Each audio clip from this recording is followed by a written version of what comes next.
नमस्ते दोस्तों और स्वागत है आपका हमारे आज के इस विशेष पॉडकास्ट एपिसोड में। आज हम जिस विषय पर बात करने जा रहे हैं वो न केवल गंभीर है बल्कि हमारे अस्तित्व से जुड़ा हुआ है। आज हम जिस किताब का गहराई से विश्लेषण करने वाले हैं उसका शीर्षक थोड़ा भड़काऊ जरूर लग सकता है, लेकिन उसके अंदर छुपी सच्चाई हम सबको झकझोर देने वाली है। किताब का नाम है how we are effing up our planet, जिसे लिखा है टोनी जूनिपर ने। डी के द्वारा प्रकाशित ये किताब दरअसल तथ्यों, आंकड़ों और विजुअल्स का एक ऐसा संग्रह है जो हमें ये दिखता है कि कैसे हमने यानी इंसानों ने पिछले कुछ दशकों में अपनी ही धरती को तबाही के कगार पर ला खड़ा किया है। दोस्तों, क्या आपने कभी सोचा है कि पिछले 60 या 70 सालों में दुनिया कितनी तेजी से बदली है? शायद हम अपने रोजमर्रा के जीवन में इतने व्यस्त हैं कि हम इन बदलावों को महसूस नहीं कर पाते। लेकिन जब हम इस किताब के जरिए तस्वीर का बड़ा हिस्सा देखते हैं तो हालत डरावने लगते हैं। आज के इस एपिसोड में हम इसी पूरी तस्वीर को समझेंगे। हम बात करेंगे अन ड्राइवर्स यानी उन कारकों की जो इस बदलाव को ला रहे हैं। फिर हम देखेंगे कॉन्सिक्वेंसेस यानी इसके परिणाम क्या हो रहे हैं। और अंत में हम बात करेंगे सॉल्यूशंस की, क्योंकि उम्मीद अभी भी बाकी है। चलिए शुरुआत करते हैं सबसे बुनियादी बात से, हमारी आबादी। दोस्तों, किताब की शुरुआत ही एक चौंकादेने वेल ग्राफ से होती है जो दिखता है जनसंख्या विस्फोट। सोचिए, हजारों सालों तक इंसानी आबादी बहुत धीरे धीरे बढ़ी। 1800 के आसपास हम पहली बार 1 अरब यानी 1 बिलियन हुए थे। लेकिन उसके बाद जो हुआ वो किसी धमके से कम नहीं था।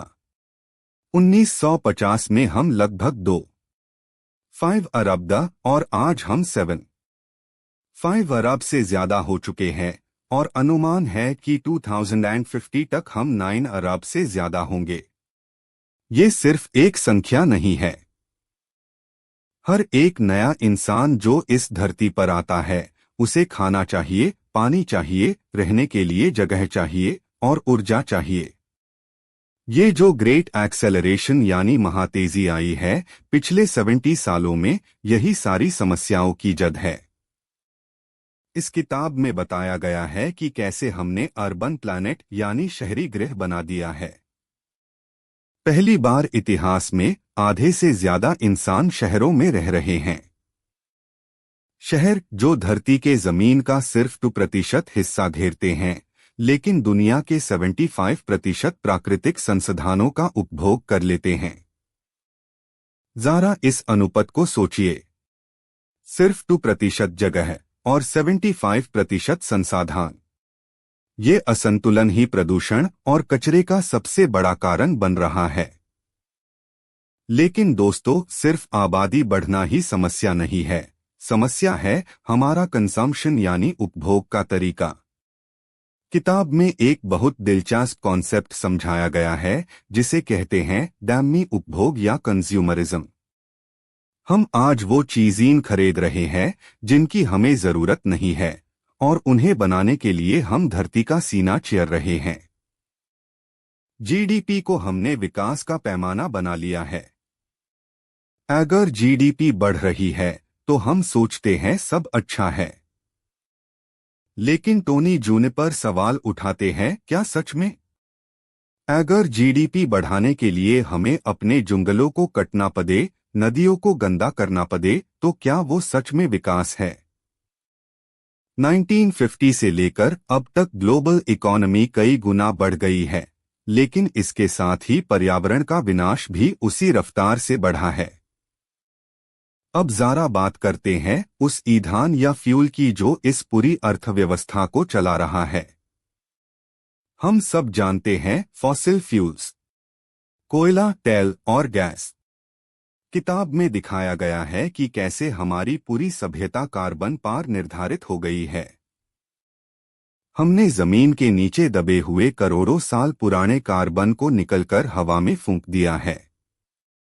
इसका सीधा असर हमारे वायुमंडल पर पड़ रहा है। ग्रीन हाउस गैसेस जैसे कार्बन डाइऑक्साइड और मीथेन का लेवल पिछले 800,000 सालों में सबसे ज्यादा है। जी हां, आपने सही सुना, 8 लाख साल। नतीजा, ग्लोबल वार्मिंग। लेकिन दोस्तों, ये शब्द अब पुराना हो गया है। अब हमें आईएससी क्लाइमेट क्राइसिस कहना चाहिए। किताब में स्पष्ट तौर पर दिखाया गया है कि कैसे धरती का तापमान बढ़ रहा है। 2 डिग्री सेल्सियस ये वो लक्ष्मण रेखा है जिसे हमें पार नहीं करना चाहिए, लेकिन हम जिस रास्ते पर हैं, ऐसा लगता है हम इसे कहीं आगे निकल जाएंगे। इस तापमान बढ़ने का असर सिर्फ गर्मी लगने तक सीमित नहीं है। इसका असर फीडबैक लूप्स के जरिए और भयानक होता जा रहा है। जैसे जब बर्फ भी है तो नीच का गहरा रंग का पानी सूरज की गर्मी को और ज्यादा सोखता है, जिसे और ज्यादा बर्फ पिघलती है। या फिर परमफ्रॉस्ट का पिघलना, जिसमें से ढेर सारी मीथेन गैस निकलती है, जो कोटू से भी ज्यादा खतरनाक है। ये एक चक्र बन जाता है जो रुकने का नाम नहीं लेता। इस बदलाव का सबसे बड़ा शिकार हमारा पानी और हमारे महासागर हो रहे हैं। किताब का एक सेक्शन थर्स्टी वर्ल्ड यानी प्यासी दुनिया पर केंद्रित है।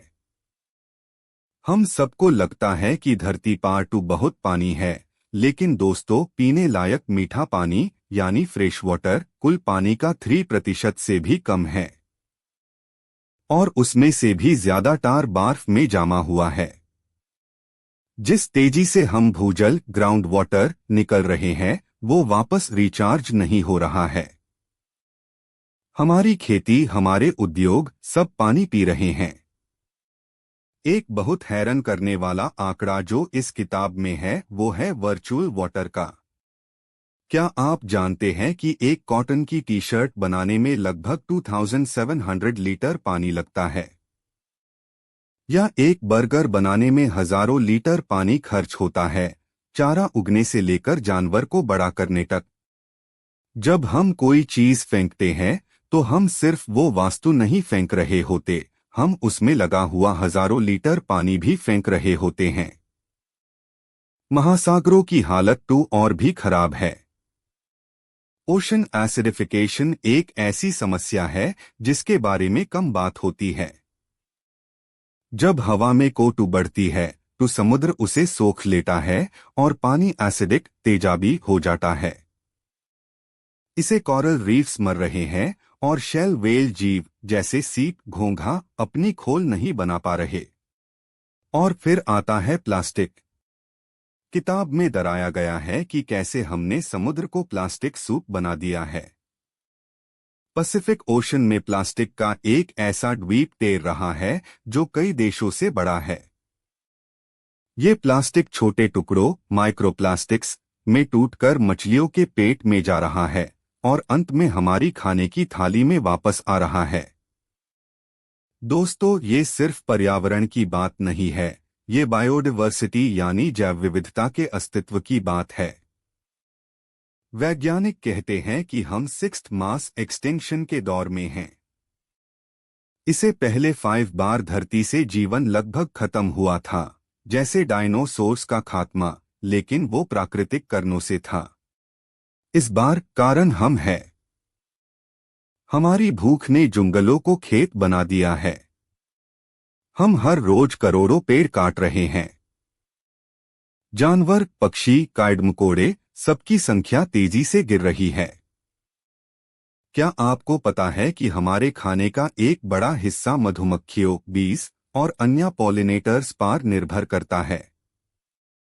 अगर ये कीड़े खत्म हो गए तो हमारी खेती धराशायी हो जाएगी। ये सब एक दूसरे से जुड़ा हुआ है, एक ताना बाना है। एक धागा खींचो तो पूरा कपड़ा उधड़ने लगता है। इस किताब में प्लानिटरी बाउंड्रीज यानी ग्रह की सीमाएं का जिक्र है।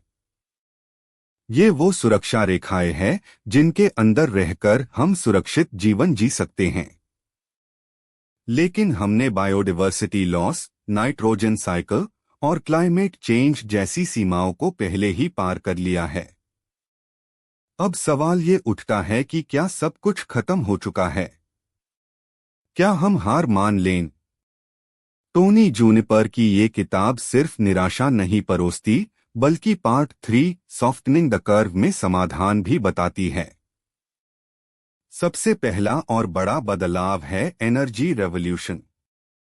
हमें फॉसिल फ्यूल्स को छोड़कर रिन्यूएबल एनर्जी जैसे सोलर, सौर और वाइंड पवन ऊर्जा की तरफ तेजी से बढ़ना होगा। अच्छी खबर यह है कि पिछले कुछ सालों में सोलर पैनल्स और वाइंड टर्बाइन्स की कीमत में भरी गिरावट आई है। अब ये कोयले से सस्ती पड़ने लगी है। कई देश अब 100% रिन्यूएबल एनर्जी के लक्ष्य की तरफ बढ़ रहे हैं। किताब में सर्कुलर इकोनॉमी का कॉन्सेप्ट बहुत जोर शोर से उठाया गया है। अभी हमारी इकोनॉमी टेक मेक वेस्ट लो बनाओ फेंको पर चलती है। हमें ऐसी बादल कर सर्कुलर बनाना होगा, जहां कचरा कुछ होता ही नहीं, बल्कि हर चीज दोबारा कच्चे माल की तरह इस्तेमाल हो सके। सोचिए, अगर हम अपने मोबाइल फोन्स को ऐसे डिजाइन करें कि खराब होने पर उनके पुर्जे निकलकर नया फोन बन सके, तो कितना ई वेस्ट कम हो जाएगा। इसके अलावा सस्टेनेबल एग्रीकल्चर यानी टिकाऊ खेती की जरूरत है। हमें कम जमीन और कम पानी में ज्यादा खाना उगने की तकनीक अपनानी होगी। साथ ही हमें अपने आहार में बदलाव लाना होगा। मांसाहार कम करके शक्कर की तरफ बढ़ना पर्यावरण के लिए सबसे बड़ा कदम हो सकता है, क्योंकि मीट प्रोडक्शन में बहुत ज्यादा संसाधन लगते हैं। शहरों को भी हमें स्मार्ट सिटीज नहीं बल्कि सस्टेनेबल सिटीज बनाना होगा। ऐसे शहर जहां पब्लिक ट्रांसपोर्ट बेहतर हो, जहां बिल्डिंग्स कम एनर्जी खर्च करें और जहां हरियाली हो। किताब में बायोमिमिक्री का भी जिक्र है, यानी प्रकृति से सीखना। जैसे दिमक की बाम्बी से सीखकर हम ऐसी बिल्डिंग बना सकते हैं जो बिना एसी के ठंडी रहे। प्रकृति के पास 3.8 अरब सालों का एक्सपीरियंस है, हमें बस यूज कॉपी करना है। एक और महत्वपूर्ण पहलू है पॉपुलेशन स्टेबलाइजेशन। शिक्षा, खासकर लड़कियों की शिक्षा और स्वास्थ्य सुविधाएं बेहतर होने से जनसंख्या वृद्धि दर अपने आप कम हो जाती है। ये हमने कई देशों में देखा है। जब लोगों का जीवन स्तर सुधारता है तो परिवार छोटे होने लगते हैं। एंड में टोनी जूनिपर बात करते हैं पॉलिटिकल विल और इंडिविजुअल एक्शन की। पेरिस अग्रीमेंट जैसे अंतर्राष्ट्रीय समझौता एक अच्छी शुरुआत है, लेकिन असली बदलाव तब आएगा जब हम अपनी मांग बदलेंगे। जब हम उपभोक्ता के तौर पर सस्टेनेबल प्रोडक्ट्स की मांग करेंगे, तभी कंपनियां अपने तरीके बदलेंगी। हमें समझना होगा कि हम धरती के मालिक नहीं, बल्कि इसके रखवाले हैं। How we are effing up our planet हमें आईना दिखाती है। ये तस्वीर दरवनी है, लेकिन ऐसी देखना जरूरी है, क्योंकि जब तक हम बीमारी को नहीं समझेंगे, इलाज कैसे करेंगे? हमारे पास तकनीक है, हमारे पास पैसा है और हमारे पास ज्ञान भी है। कमी है तो बस इच्छा शक्ति की। हमें ये समझना होगा कि इकोनॉमी और इकोलॉजी अलग नहीं है। अगर धरती ही नहीं बचेगी तो बिजनेस कहाँ करेंगे? दोस्तों, ये किताब पढ़ते हुए एक बात जो सबसे ज्यादा चुभती है वो है इनइक्वालिटी यानी असमानता। इस बर्बादी में सबसे ज्यादा योगदान अमीर देशों का और अमीर लोगों का है, लेकिन इसका सबसे बुरा असर गरीब देशों और गरीब लोगों पर पड़ रहा है। क्लाइमेट चेंज की मार सबसे पहले उन किसानों और मछुआरों पर पड़ती है जिनका कार्बन फुटप्रिंट ना के बराबर है। इसलिए क्लाइमेट जस्टिस भी इस चर्चा का एक अहम हिस्सा है। तो दोस्तों, निष्कर्ष क्या है? निष्कर्ष ये है कि हम एक ऐसे मोड़ पार खड़े हैं जहां हमारे द्वारा लिए गए फैसले आने वाले हजारों सालों तक धरती का भविष्य तय करेंगे। हम वो पहली पीढ़ी है जो क्लाइमेट चेंज के खतरे को पूरी तरह समझती है, और शायद हम वो आखिरी पीढ़ी है जो इसके बारे में कुछ कर सकती है। टोनी जूनिपर की ये किताब हमें झकझोरती है, गुस्सा दिलाती है, लेकिन अंत में हमें जिम्मेदार बनने के लिए प्रेरित करती है। हमें इको एंजाइटी में डूबने की बजाय इको एक्शन की तरफ बढ़ना होगा। चाहे वो पानी बचाना हो, प्लास्टिक का इस्तेमाल कम करना हो, या अपने नेताओं से पर्यावरण के मड्डन पार सवाल पूछना हो, हर कदम मेन रखता है। इस किताब के विजुअल्स, इसके ग्राफ्स हमें चिल्ला चिल्ला कर कह रहे हैं कि समय कम है। घड़ी की टिक टिक सुनाई दे रही है, लेकिन जब तक सांस है तब तक आस है। हम बदलाव ला सकते हैं। हमने ओजोन लेयर में छेड़ किया था, लेकिन हमने मिलकर उसे भरने की कोशिश भी की और वो भर रहा है। ये सबूत है कि जब इंसानियत एकजुट होती है तो हम बड़ी से बड़ी समस्या को हल कर सकते हैं। तो आइए आज हम ये संकल्प लें कि हम सिर्फ समस्या का हिस्सा नहीं बनेंगे बल्कि समाधान का हिस्सा बनेंगे। क्योंकि दोस्तों, मार्स पार जाने का सपना देखना अच्छा है, लेकिन प्लान भी कोई नहीं है। हमारा घर यही है, यही नीलाग्र ग्रह, यही धरती। आईएससी बचाना हमारी जिम्मेदारी नहीं, हमारी मजबूरी है। उम्मीद है कि आज का ये एपिसोड आपको सोचने पर मजबूर करेगा। इस किताब how we are effing up our planet को मौका माइल टू जरूर देखिएगा, क्योंकि इसके चित्रा वो कहानी कहते हैं जो शब्द नहीं कह पाते। आज के लिए बस इतना ही। अगले एपिसोड में फिर मिलेंगे एक नई किताब और एक नई सोच के साथ। तब तक के लिए अपनी धरती का ख्याल रखिए, क्योंकि ये सिर्फ आपकी नहीं, हम सबकी है और आने वाली पीढ़ियों की अमानत है। धन्यवाद। जय हिंद, जय जगत।